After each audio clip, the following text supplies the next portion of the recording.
Will toss it up. Mark Kraft at 6'7", Greg Dennis at 6'11", jumping it up at midcourt.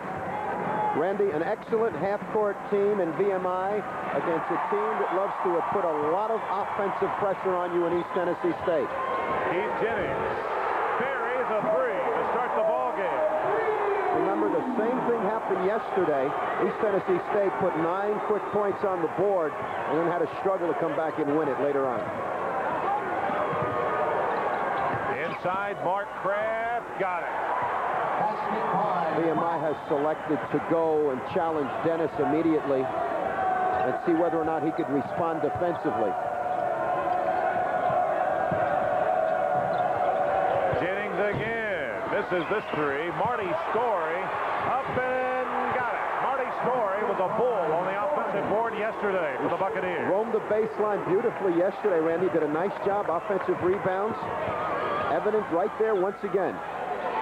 Mark Kraft, they're sagging on him. They'll let him shoot from there, but these two guys they won't. Damon and Raymond. No, those are the two guys that can deliver that punch and inflict a lot of pain on you offensively. This is Damon Williams to Raymond from 15. He missed it. Inside, Lennon Mings follows in front. And if East Tennessee has a weakness, it would have to be their inside game and rebounding. You can go inside and hurt this team. That's pretty evident because you look how the Keydets selected earlier to go to their low post options on a half-court offense. 5-4 ball game. East Tennessee with the lead. Greg Dennis in the lane. His jumper good. 6'11" player that can put it on the floor and hit medium-range jump shots is a big-time weapon for the Buccaneers. He also hits 42% of his three-point shots. For 6'11", that ain't bad. Not bad at all. 7-4, Buccaneers with a 3-point lead, over 18 minutes to go. Kraft with a nice move, shot bothered by Jennings, Story gets the board. You want to keep an eye on VMI and see what they change defensively. So through the course of the ball game, they'll try to throw up 2 or 3 defensive looks to try to keep East Tennessee State off balance. 9-4, Marty Story with 4 straight buckets for the Buccaneers. I tell you, I marvel at the Twins and what an effective job they do moving without the basketball. Lennon Mings saves the rebound on the missed shot by Raymond Williams. Here's Covington for 3 from outside. Percy Covington, past 6 games, averaging close to 14 a game, 8 assists and 3 rebounds. So he is hot. Dennis has 4. As he banks it off the glass, it's a 4-point ETSU lead.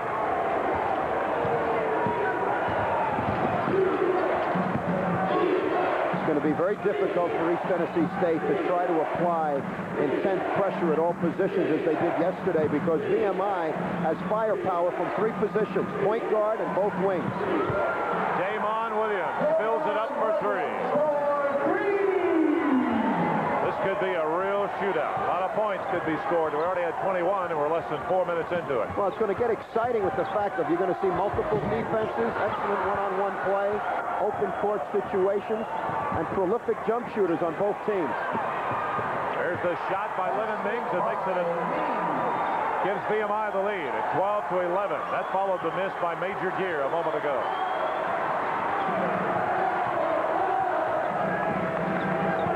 ETSU trailing for the first time after jumping out to a quick lead. And, you know, a lot of coaches really hate to see their team get off to a really big lead early because they know there's a lot of time that they can let up.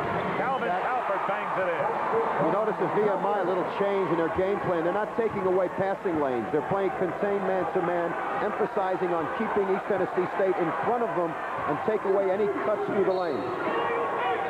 Away from the basketball, the foul will go against VMI.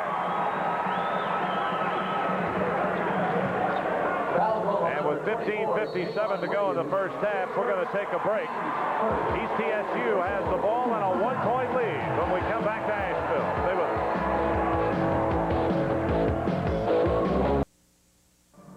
VMI is not the kind of basketball team that will be intimidated easily by any team, and here's why. Here's Raymond Williams, goes inside to Kraft. Big, strong 6'7" player, challenges Craig Dennis immediately.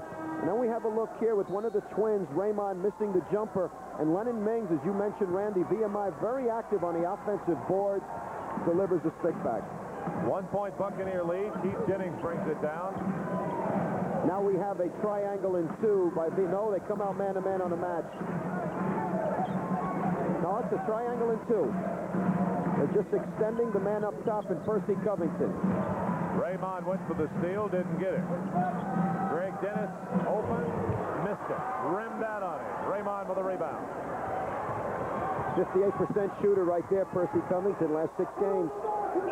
Damon with a nice fake. His jumper's good.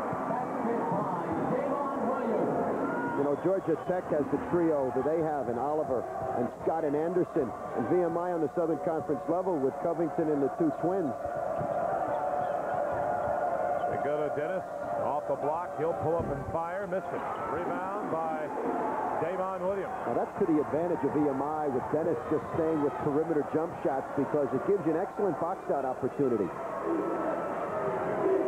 Right side, down low to Kraft, tapped away by Dennis, and VMI will retain possession.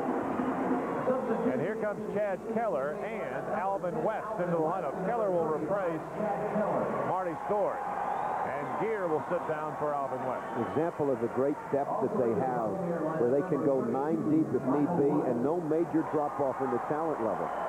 Here's also where East Tennessee can be a more dominant team inside with Dennis at 6'11", Keller at 6'8" in the game at the same time. Gives them that high-low post option, or go with the 2 power players down low. Lennon Mings into the lane. Whip it around, and you look for the twins. There's Kraft. Faking. Nice move. Missed the shot. And somebody's shoving. It's Mark Kraft of VMI. You know, that's a tough call by the official, because the official on the right side of the floor, looking in on the player, the baseline, I thought should make this call. Tough call to make when the call comes from the outside official. Officials try to establish a triangle as well. On the ball side and the outside official looking in.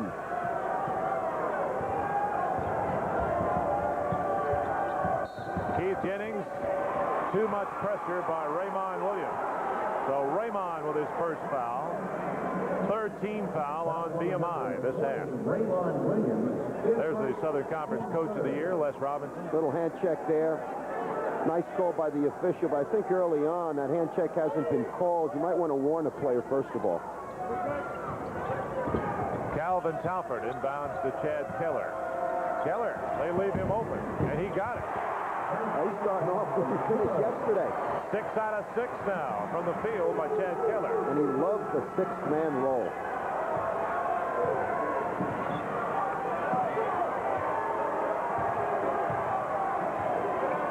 Raymond Williams stolen away by Talford, and finally Alvin West gets the ball.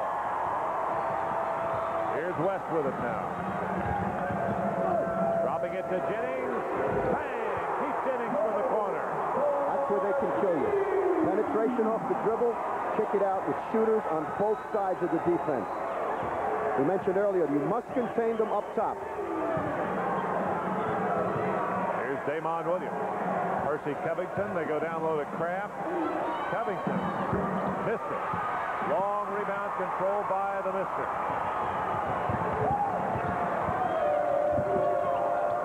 Inside to Keller. This is his first shot in the tournament. I think this pace is beginning to accelerate a little bit, and that will not play favorably with VMI. Raymond Williams with the ball down. East Tennessee by 4. Covington to Damon, who's open. Oh, my. They just don't miss. Both teams are going to face the major problem of containing your dribble penetration up top. Greg Dennis misses a 3. Covington. Nice pass. Beautiful pass to Damon with a layup, and East Tennessee has seen a 4-point lead quickly diminish. VMI by 1. You know, if you penetrate the first line of the defense off the dribble, it forces your front line people to come up and help. Covington, nice court awareness, chucks it out to the open court to Damon Williams. If they can create some extra possessions with their defense, VMI will be in this thing down to the end.